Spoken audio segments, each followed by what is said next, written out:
We continue with image fusion, now moving on from hybrid data in the last video to calculated matching.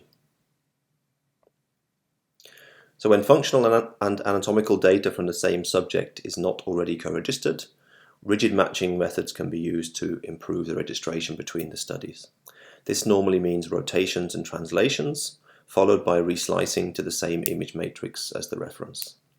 In the example we'll use, we have PET from a PET CT and we have MR anatomy from a standalone MR. This is a common case where you might want to register the PET data to that anatomical reference so that you can use more accurate volumes of interest or properly understand where a lesion falls into the anatomy overall. Again, we move to the Fuse It tool, and then we can move to the DB load page, where we will select a different subject to last time, now changing the image filter for subject to PF for the PFuse examples, and then we have subject PFuse1, which provides us with some multimodality PET and MRI data.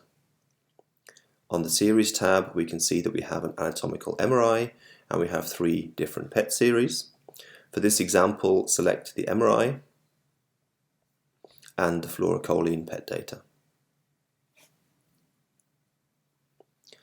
At the moment, the hybrid matching settings are active from the last exercise.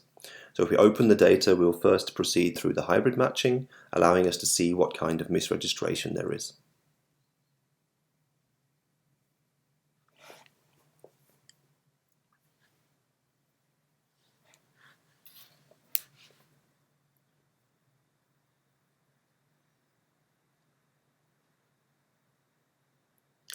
So now that the hybrid workflow has completed, it's clear that there is a misalignment between the PET and the MR, so they're not properly co-registered. We can make this a bit more clear by changing the thresholds for the reference series, the MRI, and if we reduce the upper threshold, we can see the MRI more clearly in the display, and we can see this mismatch between the data. So if we want to improve this, then we should select the Matching tab, and then from the page list in the top right, we make sure that we're on the reference and matching page.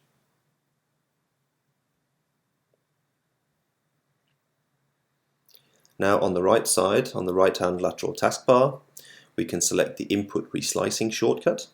This is labeled with dark green to match the input tab. When I activate that shortcut, I move to the reslicing tools for the input image, and using then my own judgment, I can move the PET data into a slightly better alignment with the MRI. In this case, this is to help the matching algorithm. In the case of a small mismatch like this, it's actually not necessary, but it can be quite helpful when there is a larger mismatch, or if automatic matching should not work for some reason. This also shows you how you can perform manual alignment to be able to work with the data. So in this case, by clicking on the central crosshair of this reslicing tool, I can perform translations, improving the alignment between the defluorination uptake in the skull or non-specific binding in the skin and the outline of the MRI. With the smaller handle to the right of the reslicing controls, I can perform rotations, but that's not necessary for this example. Now in the lower right, we check that the species is set to human based on the volume selection algorithm, and we'll change the matching method from hybrid to rigid matching. This reveals 2 types of rigid matching, for same modality and for multimodality, and the red stripe indicates that the multimodality setting is active, which of course is what we want for PET and MR like this. Clicking on those icons doesn't just select them, it also opens the configuration where we have settings, both basic and advanced, for the matching algorithms, and hopefully the default settings will work well for most of your data. I can run matching from this dialog, or in case I want to follow the workflow buttons, I can close the dialog, and then I can calculate a better match between these 2 series using the Match Current button in the lower right.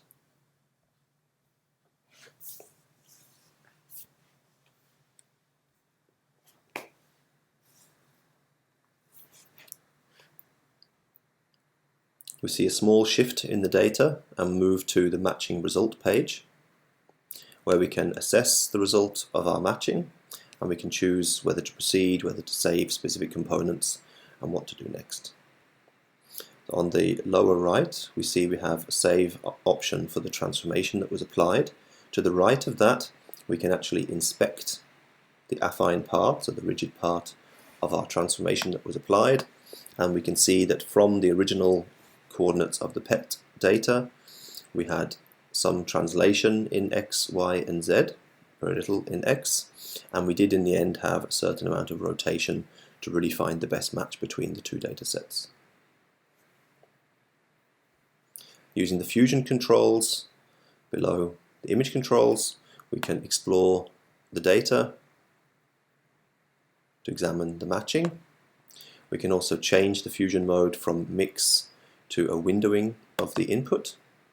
Then when we left click in the image, we see a small portion of the PET data revealed that we can use to inspect how its contour follows the underlying MRI data. For now, I'll switch back to the mix method and concentrate on using the fusion slider. I can also triangulate other locations and look at the fusion between the data sets there as well.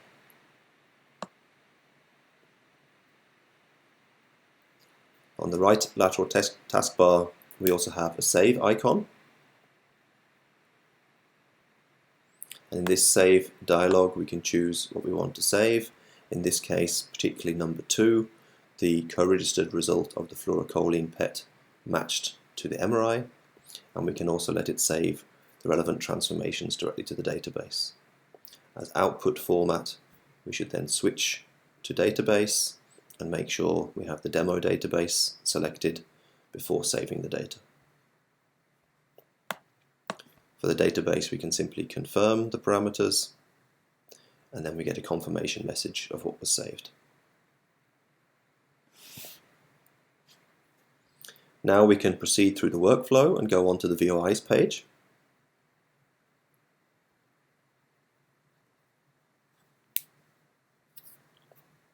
If we have the input tab active, we can turn on the MIP for the PET. And then we can see in the lower left of the display, in fact on the right side of the subject, we have a lesion. We can use the MIP to triangulate that lesion, and then we can use the hotkey VOIs to draw a VOI around it for quantification. In this case, now that we've triangulated this lesion, we can use the Control L hotkey method to create our starting contour and outline the lesion. Our 45% isocontour VOI is created in the VOI list, and then we can calculate the statistics for this VOI. We should be careful to select the input if we want the PET statistics, and then we can use selected statistics or configure them using the configuration for selected statistics to check the average and standard deviation in this case for our VOI.